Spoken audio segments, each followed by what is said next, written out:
请大家把所有的目光转到湖北咸丰。湖北咸丰遭遇破纪录的特大暴雨袭击，一夜之间，城区洪水内涝，道路被淹，车辆被冲毁。无论你是哪里的，都来给湖北咸丰加个油吧！咸丰的父老乡亲，愿你我平安，共度此关。咸丰挺住，咸丰平安。天哪！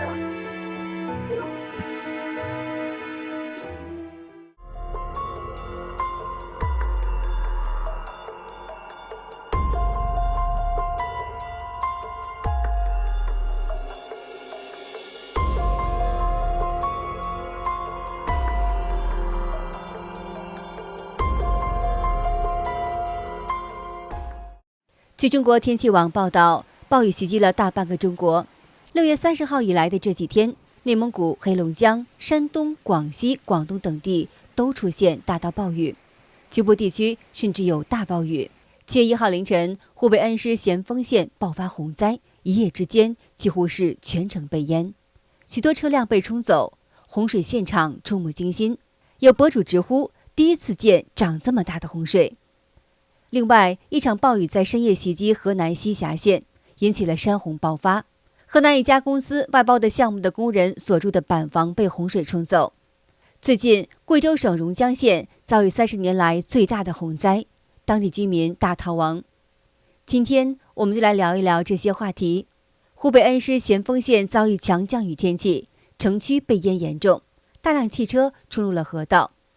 7月1号早上6点，咸丰发布暴雨红色预警信号，有民众表示，好几个桥面塌陷，很多地方停水、停电、停气。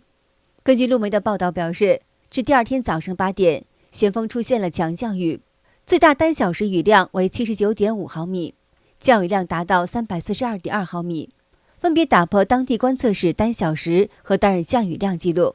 而临近宣降水量不足15毫米，相差20倍以上。不少人家中受灾，有博主发视频说，第一次见这么大的洪水，估计全城人都睡不着了。有的咸丰县城的民众告诉海外媒体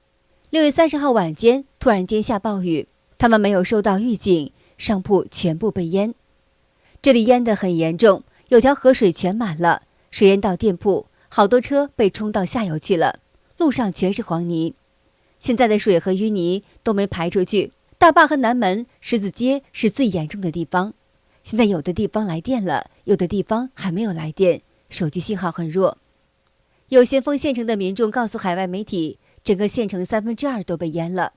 桥的栏杆都被冲断，水最大时漫上河堤，有大桥被冲走，也有很多车被水冲走。现在很多地方都没电了，1楼商铺被淹了，很多地方没信号，楚林宾馆淹得很严重，停车场上车子都被冲到路上来了，有很多地方塌方不能走，有的路段封路。县城低洼地带积水严重，水深的地方有3-4米深，好几个桥面塌陷，部分区域通讯、电力、水、气供应暂时中断，当地公交班线全部停运，城区学校停课。目前，咸丰县已紧急转移1.5万余人，暂无人员伤亡报告，财产损失正在统计中。有居民称，商铺药材受损严重，正在抢救。此次特大暴雨给咸丰带来严重影响，希望当地能早日恢复正常。湖北咸丰县遭遇特大暴雨，12小时降雨量刷新1981年以来的最大降雨值。这么严重的洪灾，各位知道吗？2025年6月30号晚至7月1号，湖北省恩施土家族苗族自治州咸丰县普降暴雨，降雨强度之大，成为6月30号晚7点至第二天晚上7点全国降雨排行榜第一。累计降雨量达到了358.3毫米，咸丰县城1小时降水量为82毫米，6小时降水量为239.5毫米，12小时降水量达到350.5毫米，均为1981年以来的最大值。6月30号20时至7月1号8时，高乐山镇累计降雨量达到254.8毫米，其中1号1时55分单小时雨突破了81毫米，创下当地历史极值。暴雨导致全县3.6万人受灾，1.4万人紧急避险。暴雨还导致城区出现严重内涝，部分路段积水超过2.5米，交通瘫痪，车辆被困，多处房屋被淹，电力通信一度中断。咸丰县教育局通知城区学校各走读制学校和幼儿园7月1号停课1天。咸丰县城市公交有限责任公司公告7月1号公交班线全部停运。不要再下雨了哇！我的天！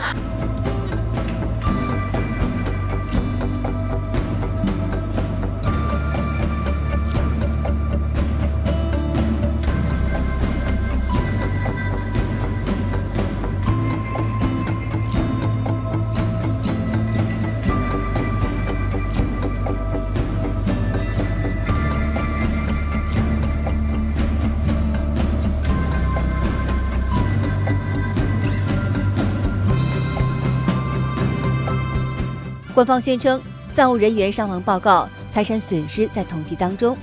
由于中共惯于隐瞒，外界无法掌握更多的人员伤亡实况。有网友怀疑，这次洪水也与上游的泄洪有关。2020年7月17号，湖北恩施市城区也曾大面积被淹，部分路段积水深达到数米。路媒财新网当时报道，新疆恩施城区段每秒水势流量何以在短期内激增？多位受访者表示，这与清江上游大龙潭水库泄洪有关。连日以来，河南多地遭遇大暴雨天气。6月30号晚上9点到半夜的12点，河南西峡县太平镇、二郎坪镇遭遇短时极端强降雨，2个多小时累计降雨量达到225.3毫米，引起了山洪爆发，导致下游首尾河猛涨，部分设施损毁，有民众被困。官方称，截止到7月1号，洪水至少造成5人死亡，3人失踪，近6000人受灾。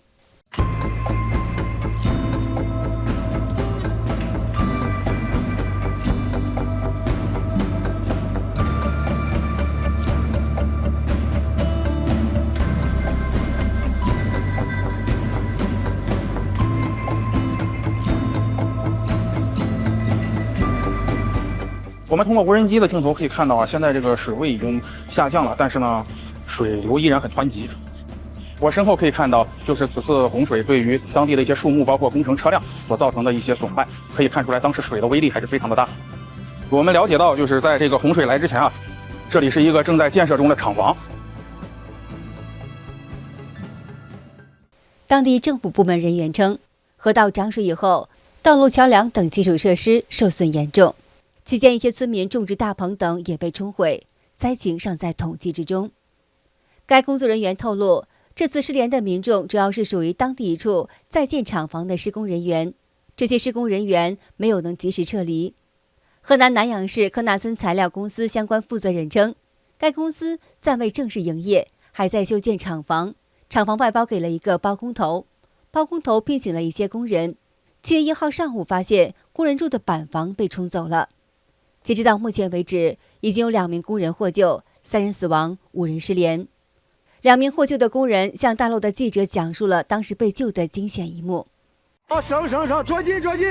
山洪下来都一往下来，就是一瞬间之间，这个水都有很深，一涌下来了。俺们住的是他板缝了楼，后来我看不得了，我想着这板缝不安全，板缝已经开始都有响了，就俺俩就那个翻过去，跑在有个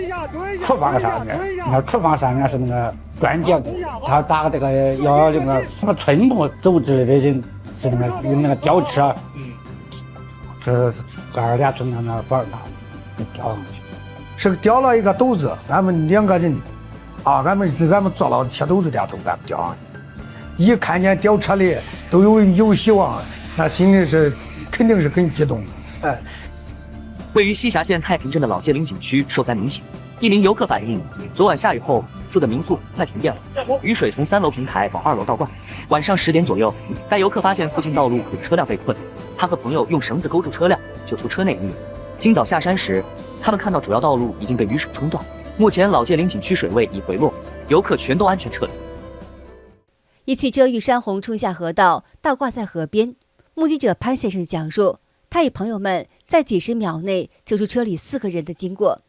当时车头已经掉进水里一半了，还好没有人员伤亡。突然下了暴雨，上面应该是有山洪，把路给冲毁了。然后车上白色车上上面是3大一小，他们是开车往上逆流而上，然后被水冲下来了，正好冲到我门口，我们刚好在门口站着，然后看到冲上来之后我们就过去了。车卡到护栏那里，然后车都已经掉一半了，然后我们看到车上有人，他们开门，然后我们把他接过来，就是手拉手，然后把他们牵过来，那就几十秒，大家都安全。7月1号上午，河南日报记者骑车前往西峡县老界岭景区采访。在这次暴雨过程当中，老界岭风景区的道路被水冲毁不少，承担区间交通功能的中巴被冲走了15辆。当地东大沟景区是主要洪水下泄河道，已经变成最宽处10米左右的河流，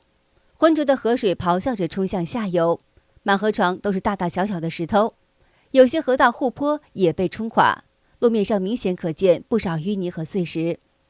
东大沟一直通向山里，两岸都是农民自己盖的多层民宿，主要对游客出租，统一命名为界岭山庄。从1号排到100多号，这次受灾最严重的是1号和118号，特别是118号附近形成一个小堰塞湖，最后猛然冲进旁边的民宿，很快冲毁原先道路，冲出来一条河流。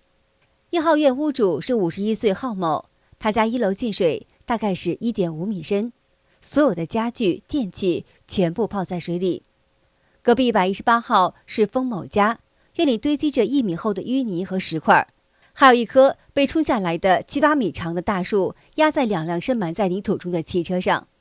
7月1号上午，记者赶到南阳市西峡县太平镇东平村时，看到洪水已经退去，一些车辆和树枝被洪水冲到了居民楼1楼，村内道路也存在一定程度的受损情况。此外，记者了解到，当地电力、通信中断。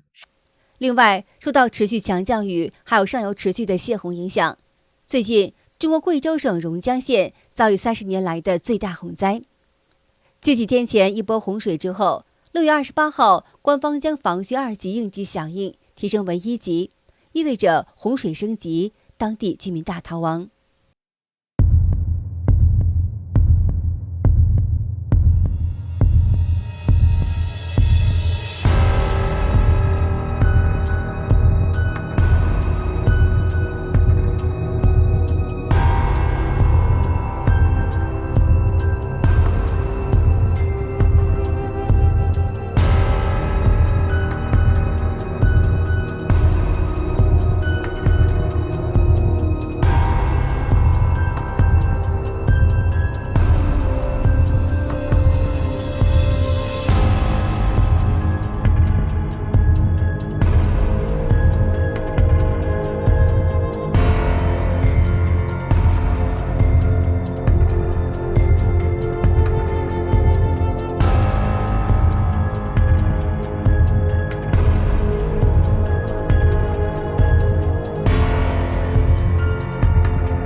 6月24号以来，榕江县遭遇特大洪水，这个村超文明的小县城商场被倒灌，球场2度遭到淹没，街道成河，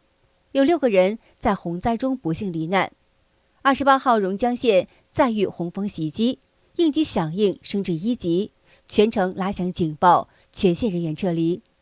年年有雨，为何今年成灾？超50年一遇的特大洪水究竟是从何而来？极端降雨持续泼水模式。据气象自媒体中西爱介绍，榕江县这次洪水是典型的雨洪，是由于持续的极端暴雨引发的洪水。一是总量大，19号以来，榕江全县累计降雨量为319毫米；二是强度高，最大点雨量平阳雨点站达到了434毫米；三是历时长，本次降雨和前期降雨量高度重叠，持续时间长达6天，降雨持续性进一步加剧了灾害风险。三江汇流形成天然的蓄洪池，榕江县城建立在都柳江、寨蒿河、平永河三江汇聚之处，形成天然的洪水走廊，加上周边群山环绕，这种地形犹如天然的漏斗，导致雨水回流速度极快。同时，榕江县区域内有大小河流67条，总长是1303公里。这样的地形特点也决定了榕江县是一个易发生洪灾之地。好的，今天就和大家聊到这儿了，请您记得点赞、订阅、留言，并且分享给您的朋友们。感谢您的支持，我们下次节目再见。